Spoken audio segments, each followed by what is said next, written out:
Welcome to Taking the Myth, your topical, skeptical discussion show. I'm Stephen Knight, and joining me is Iram of House Ramzan. Iram, how the F are you? Slightly baking in my attic room, so by the time we finish, I will be well done. Yeah, it's hot, and it's England, and a lot of people tend to scoff at us whinging about the heat from hotter climates. For instance, when we mention the temperature that we find unbearable, people think we're just being moaning twats, really, and there is an aspect of that for sure. But what people in foreign hot countries don't realise is England does not have aircon in the home at all. And our entire houses are constructed for one purpose and one purpose only, and that is to retain heat. They are insulated like you would not believe. So heat in England, in an English house, is far more unbearable than most places in the civilized world, I would reckon. I would think someone from LA would struggle living in England at a minor heat wave, which is nowhere near as hot as it would be on an average day in LA. So Stop calling us soft and weak when you don't understand what it's like. People don't have our lived experience, Iram. They don't. They just don't understand the pain and the struggle. You know, the roasting at the night, the sweat around your boobs. It's just unbearable. I have reached the age now where I myself struggle with boob sweat. That's a nice image for everyone. I reckon we would survive better in an African mud hut than we would in a British home in the summer. It's unbearable. But to be fair, I don't think we should moan too much because we've had a pretty shit summer so far. I mean, it only got warm about 3 days ago, and before that, it was absolutely pissing it down every day or every other day. So we can't. We will. These promises about climate change and the increasing temperature of the earth was Greta Thunberg's a lying whore. It's what I'm saying. It's still the weather's still shit in England. I am out in the back garden just burning plastics, firing as much CO2 in the air as possible, eating as much meat as I can get in my mouth. I just turn all the lights on when I can, leave all the taps running, and it's still fucking freezing most of the year. It's bullshit. I'm not buying it. I mean, the amount of hairspray I've used this week, you think that would have contributed something, right? But no. Aerosol genocide. Yeah. Well, I think we should probably acknowledge the elephant in the room and touch on the biggest story imaginable up front. England crashing out of the Euros. And Gareth Southgate. Where were you? Resigning. Where were you when England lost? Rather than talk about England, and actually, I mean, I don't get the impression that you're a football fan. You can correct me if I'm wrong, but I want to just get a perspective. I mean, how hard is it to avoid when there's a major European sporting competition involving England? Is it easy to opt out of everything, or do you just get pulled in and you can't avoid it? Is it kind of like that Hawk Tour girl everywhere now? You don't really want to participate, but society is demanding that you do. I mean, you're right. I'm not exactly a big football fan, but it's hard to avoid it, especially when they've rescheduled your fucking programs on ITV and BBC, so you can't. You're like, where is Sewing Bee gone? I want to watch Sewing Bee.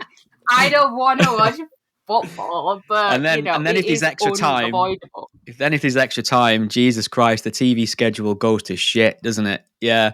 Right. That's the football chat done. Good chat. Thanks, Southgate. See you next time. Okay, so I want to get your thoughts then, because since we last spoke, we've had a general election, we've had a changing of the guard. We are now under the authoritarian dictatorship of Sir Keir Starmer in England. First question, I suppose, is I imagine you would have expected that to be the case. What are your thoughts on Labour being in power, and how did the Tories lose this so badly, do you reckon? I mean, where do you even start with the Tories? They've been in power for 14, no, was it 14 years? Yeah. Oh God, It's it been was at least dragging. it's been at least 7 Fast and Furious movies, I would have thought. I think nobody was really surprised by the Labour landslide. I mean, there were a few cautious opinion makers who were saying that there could be a hung parliament, but I just wasn't buying. I just wasn't buying that. I thought, given how frustrated people were with the Tories, especially in the last sort of couple of years, I thought there's no way they're going to cling on to power. People were desperate for a change, and I think the majority is now what, 170, so they can pretty much do what they want in Parliament. There's no real opposition. Everyone's gone about how awful Labour is going to be, but how much better were the Tories? I mean, how high were taxes under the Tories? All that gender nonsense that that happened under the Tories' watch. Crime as well. Crime was going unsolved. The amount of burglaries that were going unsolved in the UK as well. And this is supposed to be the party of law and order as well. If there's one Yeah. thing that you could count on with the Tories, it would be law and order and relatively lower taxes. But we didn't have any of that under this Conservative government. So I found it. I mean, I don't know how you voted, but I didn't vote for anyone because I struggled to even pick. I thought it was a choice between, shit and even shitter. So I just could not bring myself to cast a vote for any of them. I found the whole thing depressing, to be honest. I thought, is this our option, really? You know what? I felt exactly the same, and it was nearly the first election when I considered just sitting it out. And I kind of told myself, because I'm so politically opinionated online, it would be a bit of a cop out to then say I've not really participated. I get that. It is part of the political democratic process is to say no, thank you as well. So it is legitimate to say I'm not going to participate, and democratic freedom affords me that right. I get it, but I just I don't know. I felt a little bit like I was letting myself down. I understand why people didn't. I mean, just to be clear, I voted for the independent candidate in my local area because I just couldn't. I think I actually wrote a piece about it on Substack just to kind of outline my reasons for my voting intention, and they touch on a lot of things you just said then, really, in the sense that the Labour didn't really win this election. The Tories lost it for the reasons you've just pointed out. All the crime. They're whinging about this gender nonsense, the whinging about illegal immigration, the whinging about the housing crisis, and the rattling the sabre about all these things, the Tories, in the lead up to the election, as though they were the opposition and not the people who had been in charge of these things for the last 7 Fast and Furious movies. Immigration was fucking high under the Tories, and they kept going on about, I remember, I think it was, sort of just maybe like in the week or two leading up to the election, and the Tories were going on about how, under Starmer, this is going to happen with immigration, and you think, hang on, it went up under your government and under your watch. That's why people were really frustrated, and that's why you had a lot of Tory voters switch to Reform now under Nigel Farage. Because the whole point of Brexit, they were saying, was to bring back control to our country, control of our borders. And they didn't seem to have any control of that. So a lot of people were thinking, well, what the hell was the point of it all? So it was, I think years and years and years of frustration just added up, and now we've got to Labour. And I don't know what it's going to be like with Labour in power. I mean, I wonder if they'll survive more than one term. It's hard to say. It's interesting because if you look in terms of Europe politically, England seems to be a very unique case in the sense that it's the only place that has gone to the left, whereas everywhere else in Europe seems to have gone to the right. But they've done that on the back of leftist governments being in power. We've had de facto right-wing Tory government in power, which is a problem in its sense for Tory voters, because I think that one of their main arguments was that this is a Conservative party that was not in any way, shape, or form conservative. They were asking for them to be more conservative. So maybe, like after so many years, a term of Keir Starmer and some crazy identity politics laced leftism, we maybe will lurch to the right as well. Whether people will view the Conservatives as a valuable antidote to that, or whether reform will increase its vote share, I don't know. But I think that we're going to see some. I can't see Labour smashing this, to be honest. There's so many challenges anyway that would be impossible or very, very difficult for a party that was almost perfect, let alone one in the state Labour's in. So they've got that to contend with.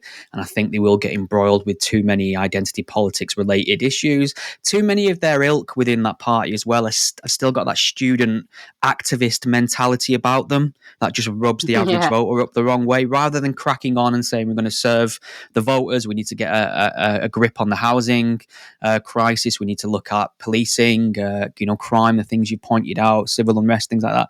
They'll start banging on about Israel again and various other pet political projects. So I don't know. We'll see how it goes. I'm open-minded. I want them to do well because I want things to calm down, but I'll be ready with the knives out if they're not living up to what they've promised, for sure. You're going to take to the streets. I'm going to take to the streets and head straight into Greg's. Okay, just to pivot maybe to our cousins across the pond, the huge story, the big story, was the attempted assassination of Donald Trump.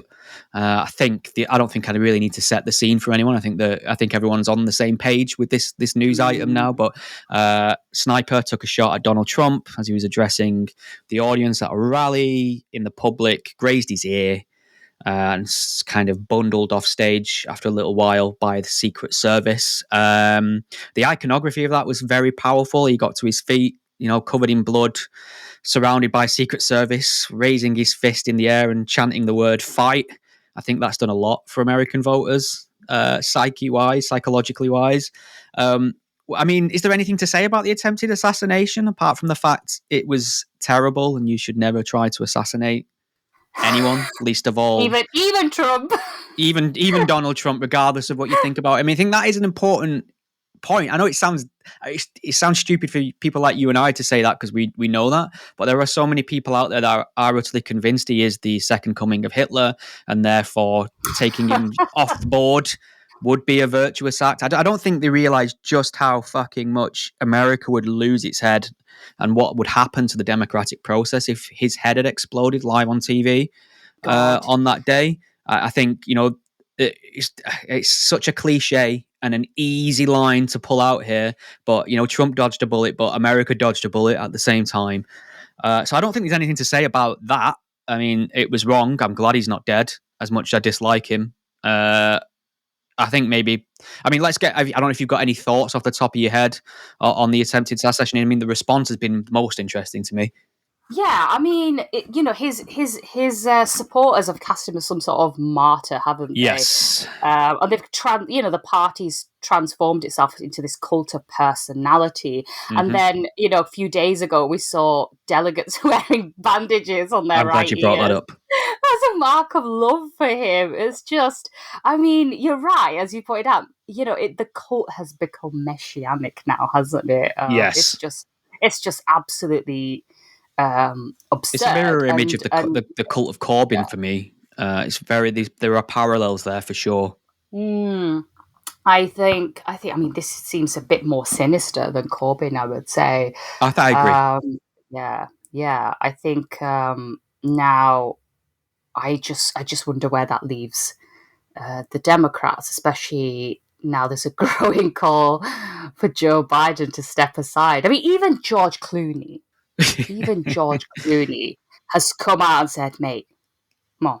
When George Clooney is saying it, I mean... When Batman says it's time to go. It's time to go. Not necessarily the best Batman. What do you think Michael Owen would say about that? He wouldn't have a clue. He's not sinister. To be fair, I actually envy Michael Owen because I know that he's never seen Batman and Robin. And that's a win for anyone. But going back to the elections though, and the Trump assassination. So I was reading a piece in which a senior Democrat said to one British journalist that the Republicans have a guy who bullets bounce off of. We have a guy who can't handle a flight of stairs. And I think that kind of sums it all up, So I think Republicans are very, very confident now. I think they were talking this, a few days ago of a landslide in November. Yeah, it's worrying. I mean, we'll circle back round to Trump, but I mean, it might be the point then to mention Joe Biden and the blatant mental decline on show for everyone to see. It feels like elder abuse at this point, and Sarah Haider, the ex-Muslim Council, North America, I think it is. She wrote a good piece on her Substack basically about the failure of the media in either pretending this isn't a thing or looking the other way for political reasons. It's a huge failure to not really be addressing what we all see and can hear with our own eyes and ears. It was like the Emperor's New Clothes, isn't it? We could all see it, and we've just been gaslighted by, either prominent commentators. And I just remember, I think this, even during the Trump debate that he had, everyone's like, oh, okay, fine, he might have fumbled a bit, but you can tell he's so sharp mentally. He's not in decline. Even at that point, they were still saying it. But I think it's only when George Clooney stepped in, let's be honest. I've got sharper butter knives than Joe Biden. I would rather the Democrats beat Donald Trump. I'm going to be open about that. That annoys a lot of people, and the interesting thing about that is I don't care. But I just think, like, out of all the possible options to go up against Donald Trump, this is what you've settled on. Nothing was. I mean, even someone like Hillary Clinton, nobody really had any love for her, but at least she was mentally competent. Joe Biden can't. You can see this isn't a scatterbrain kind of all over the place stream of consciousness type of issue that Trump has. This is a man who's got clearly a medical issue that's affecting his cognition, and that's not a good thing for the leader of the free world. It sounds. Can't believe I'm hearing these words come out my mouth. I can't believe it has to be said. And I can't believe they're just cracking on and going forward as if this isn't the case. So President Trump, essentially, isn't it? That's what we're looking at. Oh, I mean,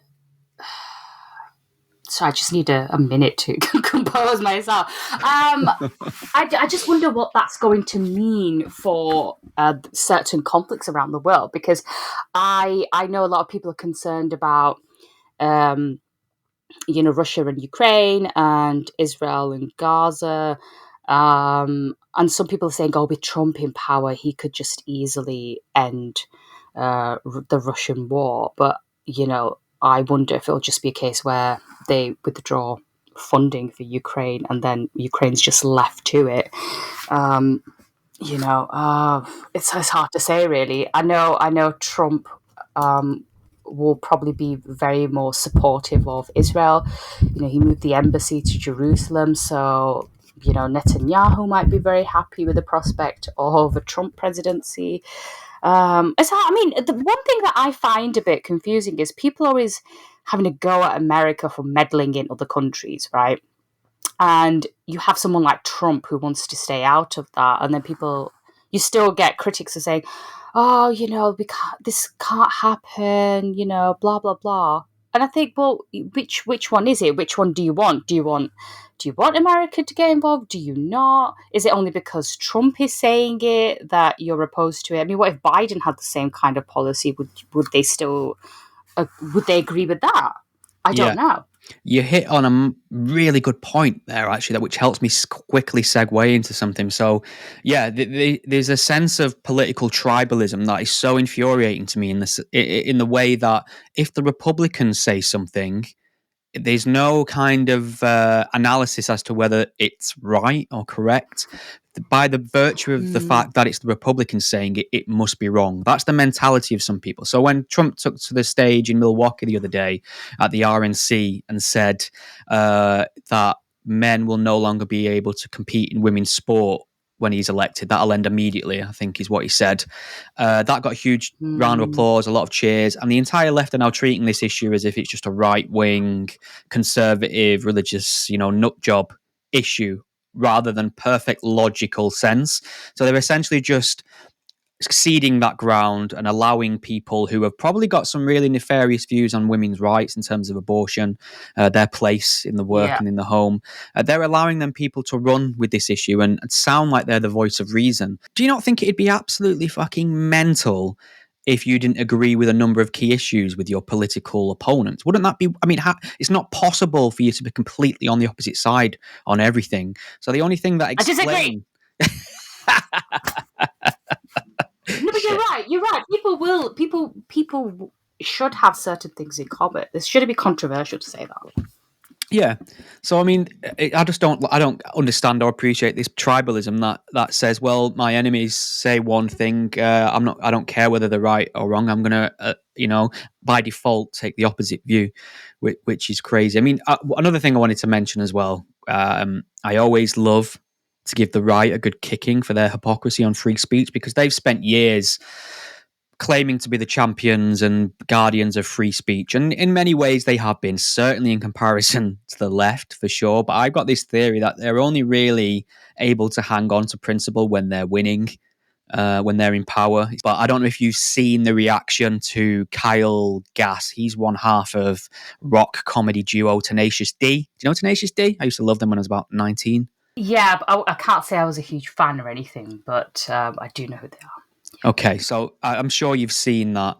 They were touring. They were in, I think it was Sydney, Australia. They were on the stage. It just happened to be Kyle Gass's birthday. So they brought him out a cake, sang him happy birthday. A man dressed as a robot brought him a cake onto stage. Asked him, he was asked to blow out the candles and make a wish, and he quickly quipped, "Don't miss Trump next time," and blew the candles out. Lots of laughter, cheers, and oohs, and that was it. Now, personally, I think that's a bad joke. I think that's irresponsible. If I was in the crowd, I would have rolled my eyes at it, because it's just standard boilerplate, smug leftism that doesn't really think about the bigger picture. But it's a joke. It's a joke. I would have, but would you force him to make an apology, though, for it? No, well, he's apologised. Jack Black has ceased touring with the band. Everyone online... That's not an overreaction, though? Yeah, I think it is. And I think if we want to get into this area of cancel culture, the right for years has been saying you can't cancel people over jokes. It's obscene, it's illiberal, it's almost fascist to cancel people over jokes. And I agree. The problem we have with jokes is when people try to cancel people over jokes, they treat that speech as literal. And sensible people know jokes aren't meant to be taken literally. You don't have to agree with the scenario in the joke to find something funny. I've laughed at jokes about dead babies, animal torture, all sorts of dark and horrible things. I don't in any way endorse them. It depends whose baby it is, but we don't have time to get into that. And what really frustrates me about this the most is people are claiming this quip, off-the-cuff quip during a live gig, which was clearly a joke, was somehow a very sincere and serious call for the assassination of Donald Trump. They're saying it's a crime, in fact, that he's trying to incite murder. And I just want to get your perception of this hysteria. I think it is hysteria. Are these Trump fans who are saying it, or are these just Trump people fans from all over? They're all MAGAs, right? All MAGA cultists. Yeah. So these same people, like you pointed out, who go on about cancel culture and, we need to say it how it is. And, that's why we like Trump, because he's not afraid. He says it how it is, And then when someone makes a really crass joke, they're the ones brandishing the pitchforks now. You've got to laugh. Cancel culture is only bad when the other side does it, right? I think both left and right are guilty of this. I think, maybe the left have definitely been worse on this issue, but I don't think the right is immune from participating in cancel culture, as we've seen. I think if a joke isn't funny, you just don't laugh. Maybe you boo or you groan at it, and then you make your feelings clear. But to have this massive fallout over something like this, I think it's absurd. how stupid do you have to be to think there's a would-be assassin out there thinking, I just need the go-ahead from one half of a From Kyle comedy rock Gass. duo. Just, I think killing Trump might be the right thing to do, but I could just do with an overweight American comedian to give me the nod. It's insane. Anyone, mock, but maybe there's truth in that. You know? well, anyone claiming that this was a sincere call for murder needs therapy. This is why I'm so against regulation of speech, because people like this walk amongst us where they want people jailed for this sort of stuff. I was going to ask you another thing regarding this as well, which is this interesting aspect that I'm seeing as well. There are some people claiming it's incitement and it's sincere. They're idiots. There's some people who say, well, I know it's not serious. I know he doesn't mean it, but I'm supporting his cancellation anyway because it's a taste of their own medicine. What do you think about this fighting fire with fire tactic? I don't like it. I prefer to stand on principle, but maybe they've got a point. Maybe if nothing else works. I can understand the logic behind it, give people a taste of their own medicine, because maybe they'll realize what they've been doing. But I don't know if Kyle Gass, I don't know much about him and his views, to be honest. So I don't know if he's been one of those people who has been leading, campaigns against people. Maybe if he has form on this, then I suppose I can understand. Yeah, there might be some sort of Schadenfreude. My German's not great, but there might be a kind of Schadenfreude. I'm going to have to. I'm going to have to get some confirmation on that. Schadenfreude. Let's have a look how we say it. Schadenfreude? I can't even remember. Hang a second. Schadenfreude. Das Schadenfreude, yeah. Oh, this is Schadenfreude. That was the campest voice ever. Das Schadenfreude. Oh, das Schadenfreude. It's pleasure derived by someone. And now we've lost our one German fan. Yeah, pleasure derived by someone from another person's misfortune. So there is a little bit of enjoyment watching people hoisted by their own petard. Hypocrisy. I get it, but I don't know if you've seen this as well. I'm not a fan. I'm not a fan. I'd rather stand on principle because it's easy to sleep at night if you're consistent, for sure. But I don't know if you've seen that account that's quite prolific on Twitter, Libs of TikTok, is it? They used to basically find videos of liberals on TikTok doing insane leftist things and publicly shaming them for fun. It's a little bit of low-hanging fruit. We can all find what we want on TikTok, I suppose. But what they've started doing now, it's become a little bit more vicious in my eyes. They've started finding Facebook posts of people endorsing the assassination attempts of Trump, finding out where they finding out where they work, rather, and posting this information and tagging their employer in it. So some woman who works on the checkout at Home Depot made a comment. She was either commiserating the fact that the shooter had missed, or she was she was endorsing it, let's say. And they've tagged her employer in it, and someone's turned up at her work and filmed themselves challenging her. This middle-aged woman posted it all on Twitter, and this woman's been fired now. So I don't know how much you earn on a checkout at Home Depot. It feels like you're targeting the wrong people here. So these are like right-wing conservatives now trying to destroy livelihoods and people's lives, essentially if you're having opinions they don't like. These are horrible opinions, I agree, but it's still within the realm of opinion. So I don't know if you've seen that, but it's pretty obnoxious. Yeah, so that's what I'm saying. If it was the other way round, they wouldn't like it. But yeah. I mean, it's doxing, really, isn't it? I think it's against. Humans are hypocrites, so it doesn't surprise me, I guess. All right, well, that's that then. Is there anything else to say about the attempted assassination of the Orange Man? I don't think so. Poor Joe Biden. I mean, I don't know if you heard, but do you remember after the debate, and Joe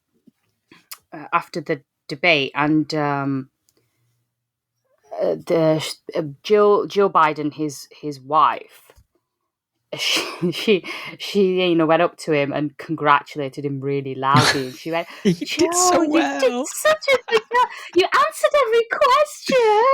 You knew all the facts.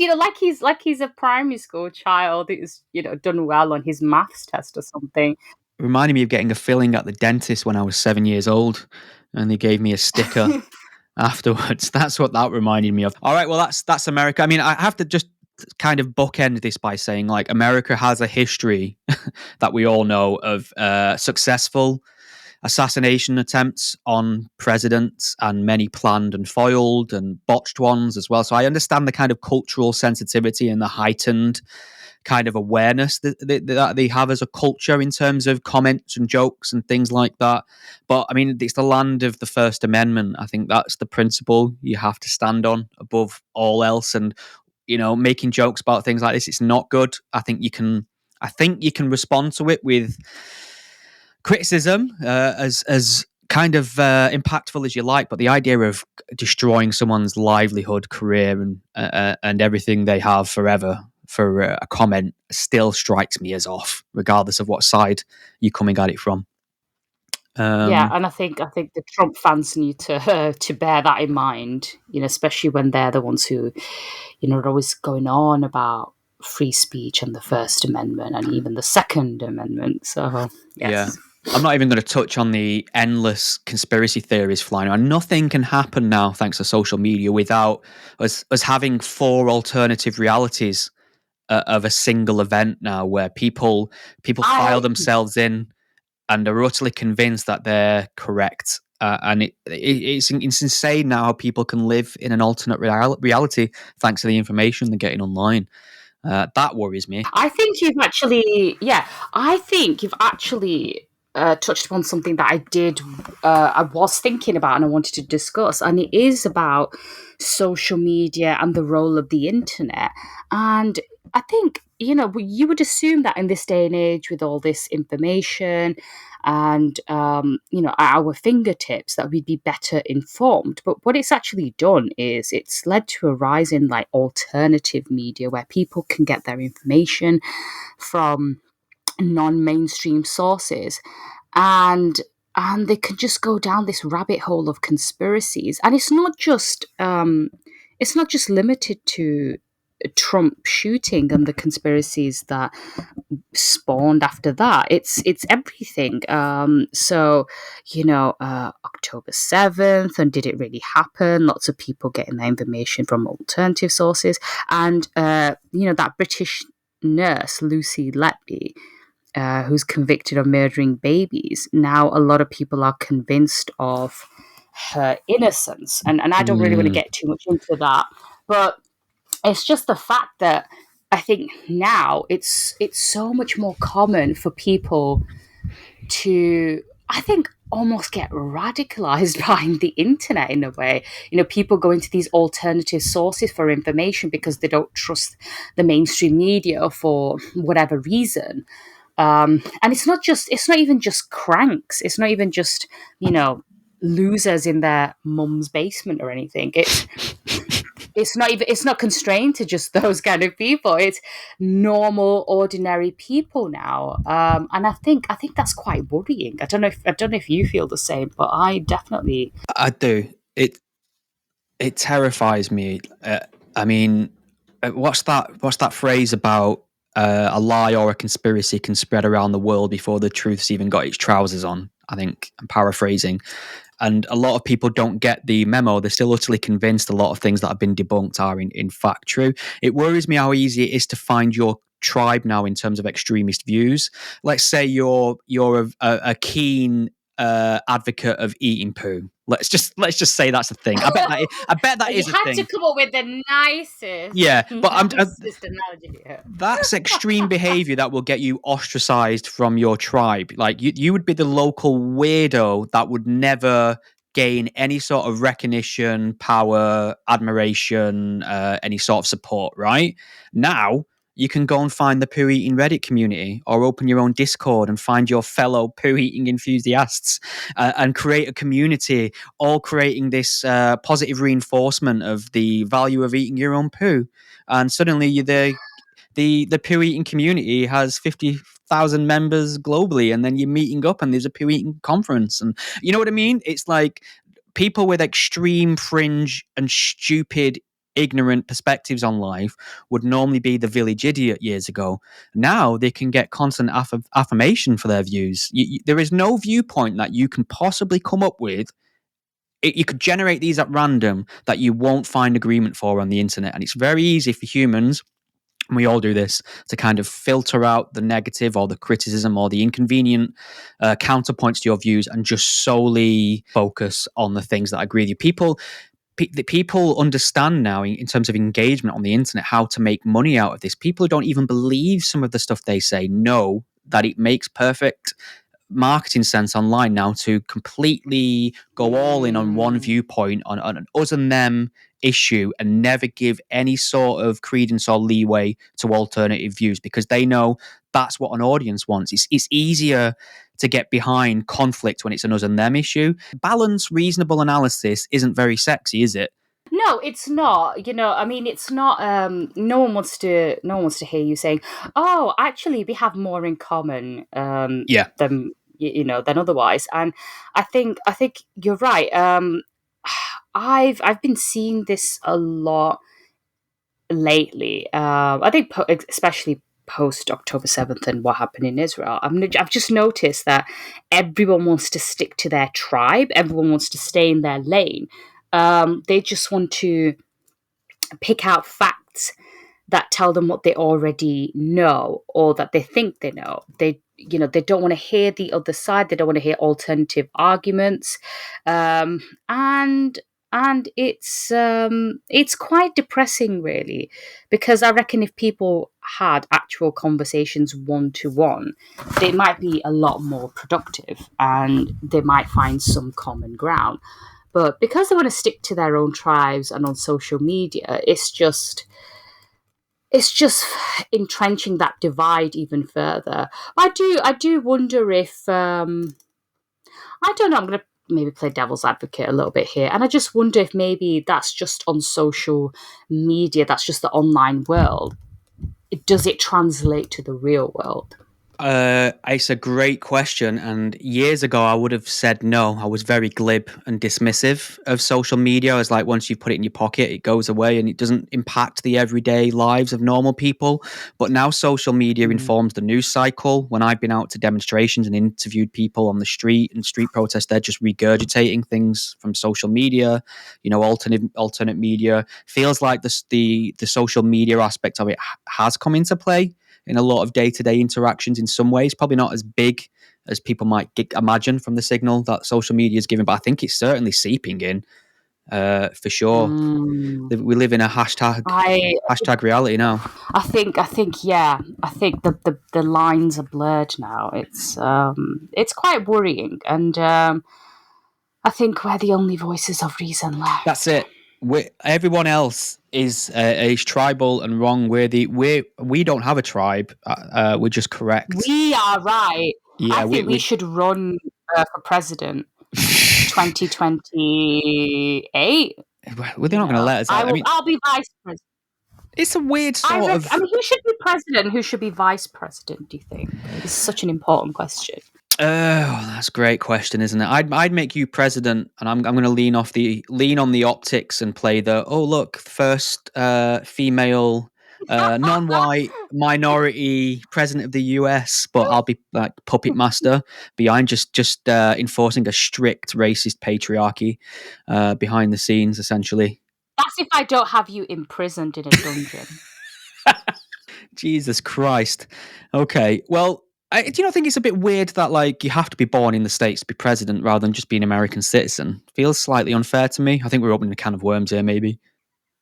Oh, I would have loved to have seen President Schwarzenegger myself. I'll be back. Grab by the pussy. Oh, that's too Schadenfreude. No, that's Schadenfreude. I would. Campest German ever. I wonder what he would have been like as president. You're right. I think it's unfair. I mean, how long has he been living in bloody America? You think he would qualify? Exactly, forever. I mean, can you imagine having like tense international negotiations with the fucking Terminator? That's got to be a boon for your government, surely. Well, the next thing I wanted to pivot to is something that it ties into a lot of online discussion and mainstream discussion rather on gender ideology and specifically how best to treat gender distressed youth, children, prepubescent people with gender distress. And you would have heard this a million times, this idea thrown around that if you don't provide transgender children, quote unquote transgender children, with the gender affirming care they're asking for, so this is kind of like puberty blockers, hormone replacement, things like that, then you just essentially increase the risk that they're going to commit suicide. You're basically, it's a death sentence for them. There's that thing that's thrown around. Would you rather have a new daughter or a dead son? This horrible, manipulative appeal to emotion that the trans activists throw around, which we'll get into and why that's wrong in a lot of ways. But that's a very mainstream staple of trans rights activism, their arguments. Now, this ties me into something Owen Jones has repeated online, and that lawyer dude, what's he called? Jolyon. Is it Jolyon Mom? I don't know how you pronounce it. Say it with a German accent. That's Jolyon Mom. No, I mean, can we just get out of the way first of all that his name is basically a middle class nuclear grenade? Essentially, it's the most middle class name, upper class. It's not even middle class. I bet he's got 4 middle names as well. Let me find out what his full fucking name is. This guy. I'd laugh if he just had the one name. Jolyon Mom the 5th. Oh no, here we go. Jolyon Toby Dennis Mogham. I can't even know how you say that. Maugham. Mom, I think. I think it's Mom. It's called Jolly. It's Mom. It's Mom. Right, Jolyon. Let's just call him Jolly. Jolyon, okay. Now, he basically floated this accusation on Twitter not so long ago in response to the NHS blocking puberty blockers or banning puberty blockers for, youth gender affirming care, based on very good evidence, which was, available in the Cass review as well. He put out this claim that there has been a surge, I think he called it, a surge in suicides directly in response to the government banning puberty blockers. He went on then to imply there was a conspiracy within the NHS to cover these deaths up. That is a very serious accusation that a lot of young people are just ending their own life now because of the government's decisions. And not only that, our state healthcare provider is involved in some conspiracy to keep this truth from the public. That's a massive claim. And he decided to start a GoFundMe campaign on the back of this, raising tens of thousands to try and get people to support him so he could get more information. I don't know what the goal of the GoFundMe was, actually. Turns out, Iram, they've done a full review of these claims, an independent report commissioned by the Department of Health and Social Care. This is a government department. A review of suicides and gender dysphoria at the Tavistock and Portman NHS Foundation Trust independent report. This report was commissioned solely in response to these accusations by Jolyon and his, is it the Good Law group or something that he works for? What do you think they found in this report? Absolutely fuck all, I think. Basically, I think it was Professor Lewis Appleby who was in charge of this finding, and apparently the data doesn't support the claims made by Mom. They hit out of the insensitive and dangerous language being used, especially by, you'd think being a lawyer, you'd know how to use language better, but whatever. The report also said that young people and their families, they're going to be terrified by predictions of suicide. Yep. For obvious reasons. And then the review also concluded that actually there hadn't been any significant increase in suicide rates amongst patients at the Tavistock clinic. So, yeah, basically was chatting a lot of shit. Yeah, it's bollocks. So basically, an analysis of the data suggests there has been no significant increase in suicides at any stage of the Tavistock clinic, either on the waiting list, either post-care, things like that. There has been, since the government announced they were banning puberty blockers. So it's a lie, essentially. And worse than that, the report goes on to detail how wildly irresponsible it is to use potential suicide as a political football to win an argument. So a quote from the report here. there is the insensitivity of the dead child rhetoric. Suicide should not be a slogan or a means to winning an argument, which is correct. Now, I don't know if you know about it, there are kind of medical guidelines or best advice on how to discuss suicide publicly, and he's basically just violated every single piece of advice from professionals on how to discuss suicide. Because what people find is this weird thing where if you publicly start shouting that one group in particular is at higher rate of suicide, they can actually link that to increased instances of suicide.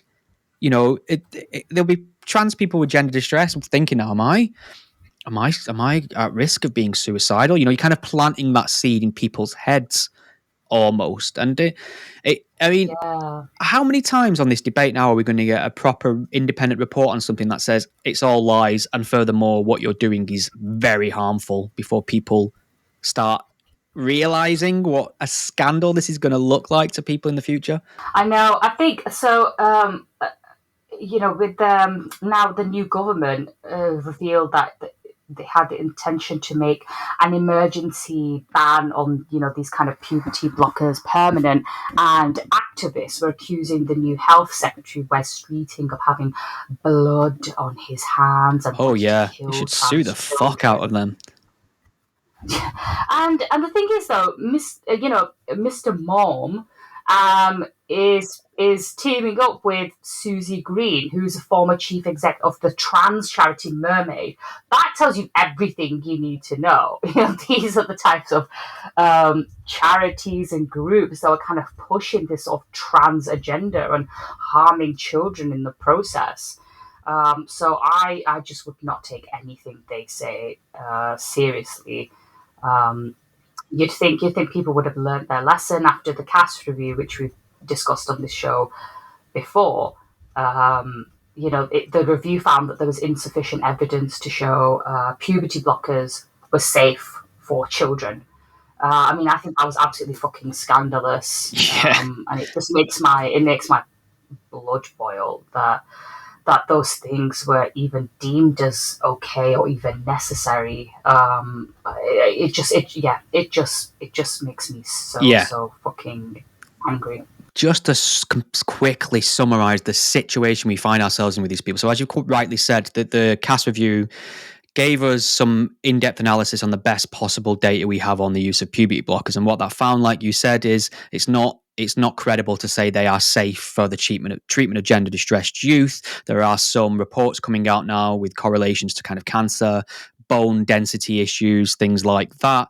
And furthermore to that, it shows that if you then put someone on puberty blockers, you're almost fast tracking them to further treatment, hormone replacement, surgery, things like that. It almost guarantees that they will transition if you prescribe puberty blockers.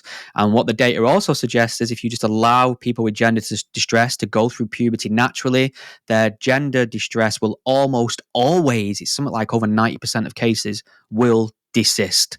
So that's the best possible information we have based on clinical peer-reviewed data, right? And what these activists are doing are saying, don't be transphobic, give children experimental medicine that has been shown either not to work or has been shown to be harmful.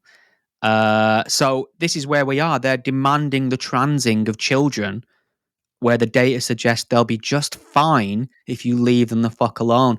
This is kids. This is going to be, we are going to be working through the debris of this utter scandal for generations. I think so many kids who have been completely fucked over by adults telling them lies or pushing them down this avenue are going to be utterly furious in the coming decades. It's going to be, Julie Bindel, I interviewed her on a podcast a while back, and she made the claim at the time, which I thought, that feels a bit much. She compared it to the scandal around thalidomide, the morning sickness drug. Yeah.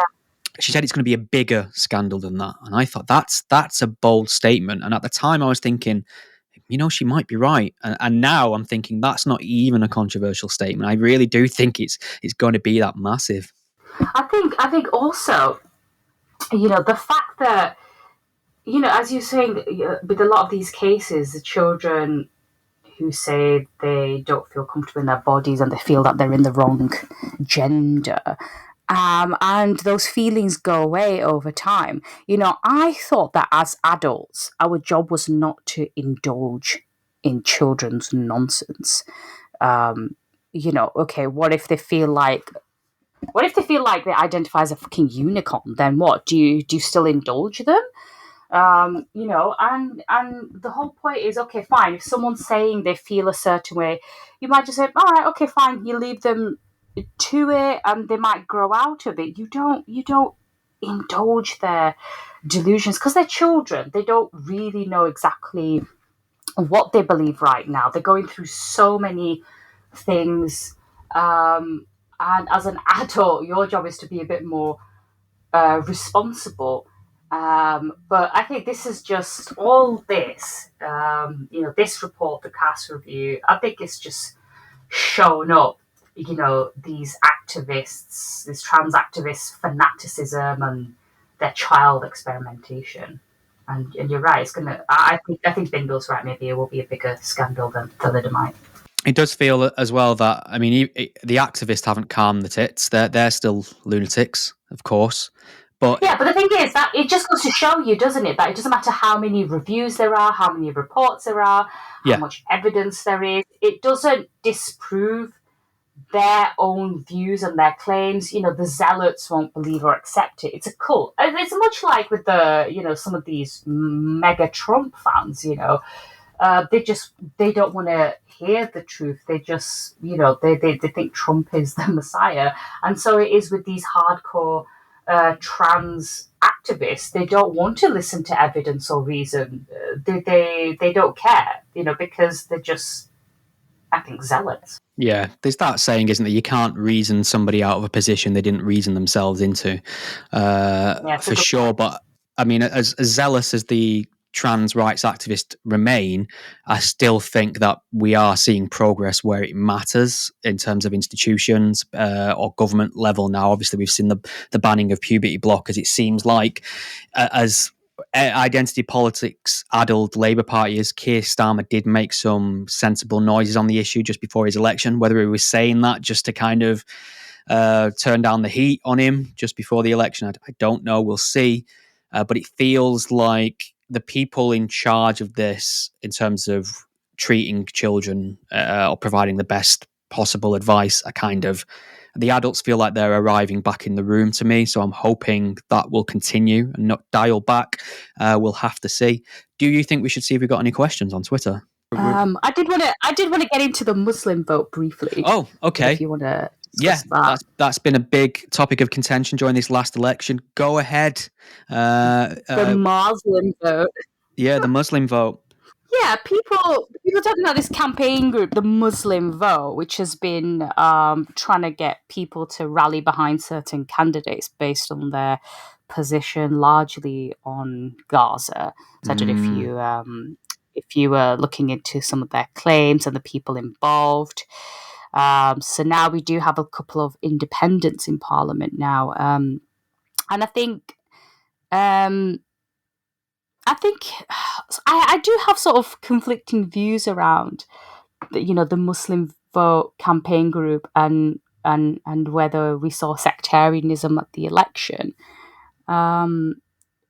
Because on the one hand, yes, some of the organisations within the Muslim Vote have Islamist roots. So you have the Muslim Association of Britain, with its links to the Muslim Brotherhood, and then you have MEND. We've talked a lot about them on the show, and leading figures in the campaign have also expressed support for Hamas and spewed anti-Semitic views, and that's quite worrying, especially for democracy. And I think that kind of bigotry does need confronting. As does religious sectarianism, which is masquerading as political cause. So all these people, these activists are rallying people around democracy, but you can bet that a lot of them don't actually believe in the democratic process. And he had someone like Shaukat Adam, who was an independent, and he ousted a Labour MP in Leicester. And there's been a lot of concern around him because some of the people supporting him are very, very dubious links. So one of them was, I don't know if you follow him on Twitter, but Majid Freeman. His real name is Majid Novsarka. Now he's facing terrorism charges. He's facing allegations of encouragement of terrorism and supporting a proscribed organization. And Shocker Adams' brother, he's also his name is Ismail Patel. He founded the Friends of Al Aqsa group. And he was filmed at a rally in 2009 saying Hamas is no terrorist organization. The reason they hate Hamas is because they refuse to be subjugated, to be occupied. We salute Hamas for standing up to Israel. And then he said, we are all Hamas. Oh my God. Yeah, I know what you're talking about. Yeah. Yeah. So I do agree. I think there's been, there's been a lot of cause for concern, but I do wonder if it's not slightly overblown because what exactly is the Muslim vote? Muslims can't bloody agree on anything. Fine, a large number of them might agree with the Gaza cause and support Gaza against Israel. But I think it's part of a wider trend. I think Gaza was a lightning rod because support for Labour amongst Muslims and I think even amongst different groups has just fallen since 2019. They're not single issue voters. They have other concerns. So I think Gaza was a lightning rod. But I can understand, again, given how some of these independent candidates have been supported by very sort of divisive groups. I can understand why people would be concerned, and I am concerned as well because I think we can't be complacent. We have these we have these people in Parliament now, so we can't just say, oh, it's nothing to be worried about. These issues will go away. We do need to be vigilant. Yeah. I agree. I mean, it's an interesting thing here because the kind of hardcore Islamists do not engage with the democratic process at all. They think voting's haram in a way. I think Anjem Choudhury really, he's kind of like the best example of a hardcore Islamist in the UK. I think he actively spoke out against Muslims voting in England. Yeah, do you remember when Saida Varsi was chairman of the Tory party and, she got egged by his supporters, didn't she? Yeah. And they were all calling her names because she had the audacity, to get involved in democracy. It does worry me, though, that we have an obsession with Israel and Gaza within the British Muslim population to a significant extent where candidates in high Muslim populated areas will literally campaign in an English election on the issue of Gaza. There were literally campaign posters saying a vote for me is a vote for Gaza. What the fuck does that mean? Yeah, and that's what Shaukat Adam did that when he won. He was, brandishing a keffiyeh scarf and saying, oh, this is a win for Gaza. And, don't get me wrong. I think it's absolutely horrific what's going on. And, you'd have to be made of stone not to be moved by what's happening there. Yeah. But I don't see why our elections should be fought on what's happening in Gaza. I don't. Is it something to be concerned about? Yeah, okay, fine. But should that be your primary reason for voting for someone? It should be more about your local issues. It should be about what's happening in your local area. Not what's happening, thousands of miles away. Yeah. I mean, the only reason really, I don't think this Israel-Gaza issue is as big an issue in the mind of the average British voter than the news cycle and political activism would lead you to believe. I don't think if you went knocking on doors asking what gets your vote, that issue would come up much unless you're in kind of high Muslim populations. I just don't think. I still think it's quite an esoteric niche concern. It's not to dismiss it as not important, and it's not like you say. I've seen the videos coming out of the destruction in Gaza and the loss of innocent life there. It's horrendous. It's like scarred into the back of my brain, But in terms of the the focus of people across the other side of the planet, most families and people in Britain aren't really thinking about that. It's just the way humans work. We're very insular and myopic about our own concerns and surroundings. And I mean, what really can British government do in terms of? I mean, what do they want us to go to war with Israel? Is that the ask? What can we do? There's nothing we can do. Israel will do what Israel does and wants, regardless of what England says. So I don't understand this strange obsession about we'll somehow be able to help the Gaza issue. It makes no sense to me. No, and I think if you ask people what their most pressing concerns were during the election, I think most of them would have said the economy. Overwhelmingly, it's the economy, stupid, as they say. You know, I would have liked to get I want to get the poo eating community recognised in Parliament. I actually feel really sick right now. But yeah. I think most people are bothered about the cost of living crisis, Brexit, immigration, health, our NHS, housing crisis. It's always the same things, isn't it? Whenever we poll on this topic, it's always the same things. It's never anything new. It's always, like you say, immigration, housing, the economy, policing, things like that. Real politic. So do you feel like you've let the people who died on the beaches of Normandy down now because you didn't vote? I mean, maybe I should have just gone and spoilt my ballot. A lot of people are doing that. And for me, I kind of get that as well, but it does feel a bit like, let's make this all about me. But then the thing is, what do you do if you can't? The thing is, like, I genuinely could not decide who the fuck to vote for, and I reckon so many people felt like that. So what do you do? Do you just force them to pick anyone? Then what if you genuinely don't feel like picking anyone? Because there's none of the above option. You can't say none of these fuckers get my vote. So. And I don't see why I should be compelled to put a cross in one box, especially when I just don't feel strongly for any of those parties. Yeah, I think that's completely fair. And like I say, I was so close to doing that myself. And I could have saved myself 25 minutes on my lunch break as well, looking back at it, which I'll never get back. Have we got time to run through a few quick questions, do you reckon? I think so, yeah.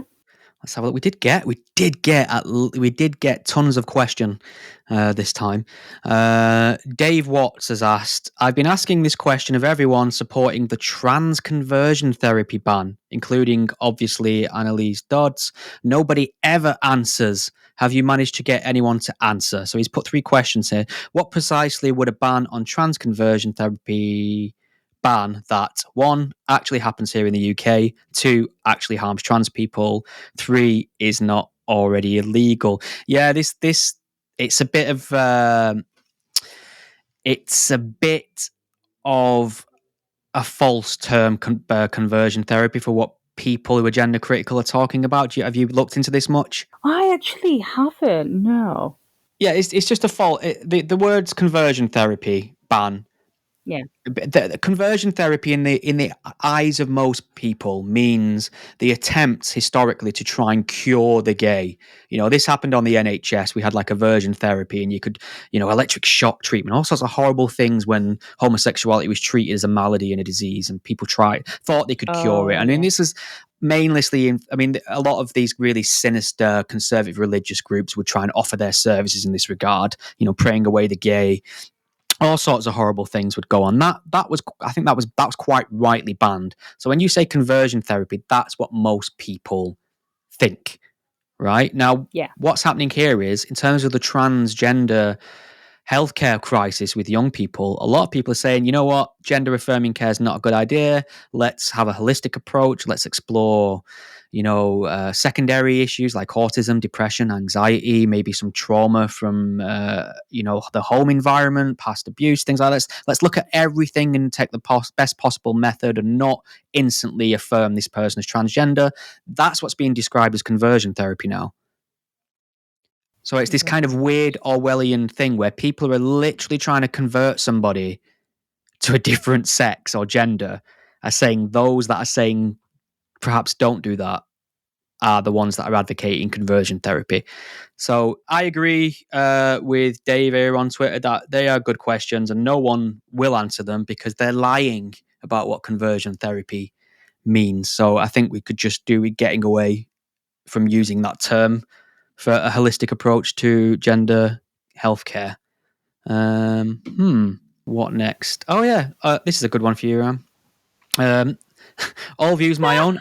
I'm enjoying the summer after a fairly intense, politically charged election. Are you enjoying your summer, Ram? I mean, I think we covered it right at the beginning. I'm not enjoying the baking in my attic experience, but I think I'm finally enjoying getting some wear out of my summer wardrobe because I packed away my winter clothes, I think around May maybe, and that was quite optimistic of me because it was still fucking cold. And I didn't really have any coats to wear, and I thought, what have I done to myself? So there I was, freezing my ass off, just like a pair of shorts because I packed away all my winter clothes. So I'm just happy I get to wear all my nice frocks, and for a week, minus the baking, yeah, for a week, and then it'll go back to pissing it down. I think we're just never happy with the weather here, are we? So no, can't win. This is a great question, and I don't know if we've got time to do it justice. But Vodka Ninja asked, "What's your opinions on the new fashion for Christian conversion?" And he's referenced Ayaan Hirsi Ali. He's put the word Holland there. I think that's Tom Holland. I think that's the historian. Brand, that'll be Russell Brand. No, I think that's a really good question. Because Ayaan Hirsi Ali, she was prominent ex-Muslim / atheist, and now she's expressed regret about mocking Christianity, which is hilarious. She had a conversation with Richard Dawkins. She joined him in a conversation, and she said she regretted that. And this was after she'd already converted. But I was when I read a piece on her conversion, I just felt a bit confused because I was reading and I thought, what exactly, even though it was titled "Why I Am Now a Christian," I just couldn't figure out exactly why she was a Christian per se. There was nothing about scripture or spirituality in there. It just seemed to be more of an identitarian badge. Like, oh, we need to.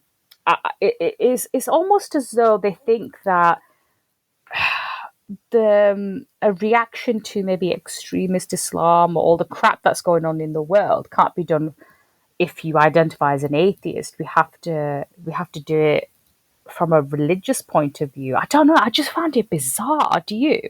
Yeah, I don't think she's making sense. So my initial assumption was when I saw the headlines and that piece she wrote, I thought she was kind of doing a Douglas Murray kind of cultural Christian. I don't really believe the literalism of the resurrection and scripture. But the thing is, Douglas Murray you can understand because he comes from a Christian background, right? He was raised in the UK. So you can understand why he would... Even Dawkins say he sometimes classes himself as a cultural Christian. He likes hymns, right? So, but Ayaan wasn't... there's nothing culturally Christian about Ayaan. She wasn't raised in a Christian environment. She was raised... if she said she was culturally Muslim, that would make more sense. Yeah, I agree. And I watched the opening 20 minutes of that discussion with Richard Dawkins, and something strange is going on with Ayaan in the sense that, I don't know if you saw it, but she spoke about how she's had a lot of personal issues with, I think, kind of how they would relate, I'd say, to mental health. She struggled with a lot of things. She's been very low. I think she used the terms rock bottom. So I don't know what's gone on there with her, but she's had a tough time by the sound of it. I mean, you probably expect someone like her to have issues regarding mental health just by just her story and what she's been through and her security concerns. Fine, I get that, but then just take a bubble bath or take a holiday, eat chocolate. Why do you need to convert to a religion? I don't think you're going to get that job at the Samaritans. I'll be honest with you. Okay, you know what? On a serious note, I think what's happening here, I could be wrong, but I think what we're seeing is, as I mentioned before, the rise of political and global Islam. You've got woke ideology, authoritarianism, exemplified by countries like China and Russia. And I think people like her, their mentality is that if we're going to defeat these threats to Western society and Western civilization, we need some sort of foundation to work from. And what she's probably found is that atheism and a more rational kind of way of thinking wasn't sufficient to provide that kind of foundation and bulwark against all these threats that we have. That's exactly what I assumed. Let's turn to religion.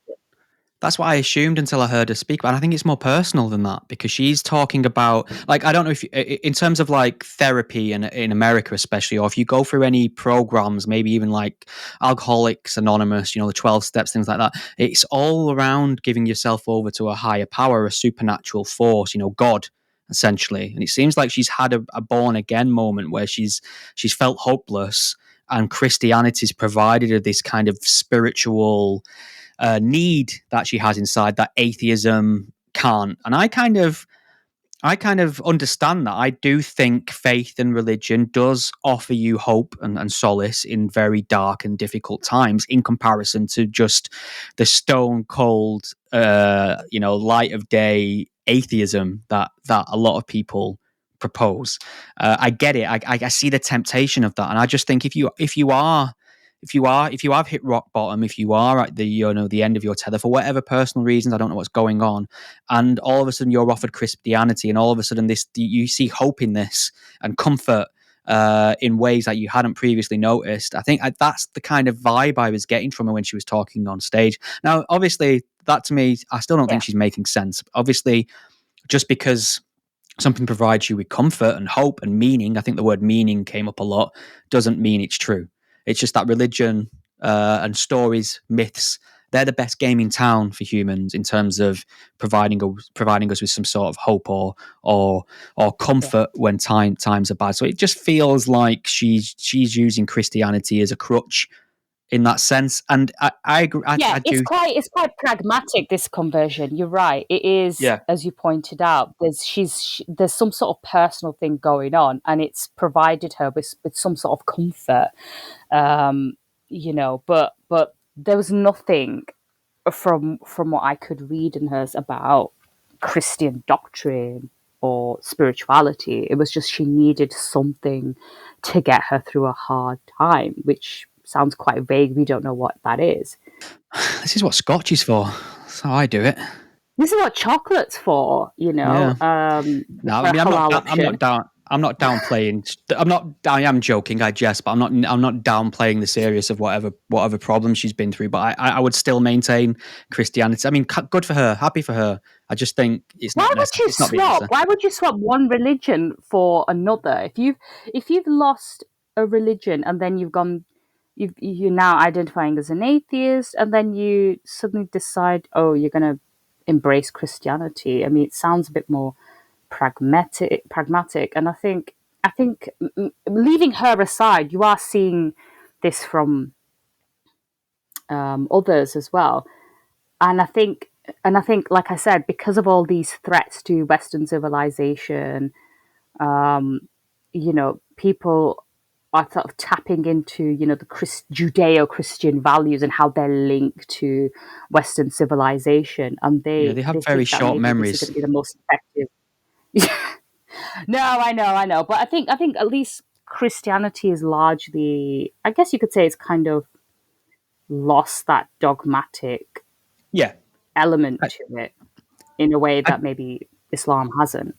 I do think it's perfectly fair to rank religions in terms of preference in the common day, and measured by what their doctrine claims and how much that's adhered to by the followers of that religion in the current day. Obviously, if we were in the middle of the Crusades, I'd have a very different opinion of Christianity for sure. But I'd like that. I mean, that's what Richard Dawkins got in trouble, wasn't it? You know, he thought a society based on the teachings of Islam would be much worse than Christianity, and I think he's got a point in some ways. So, yeah.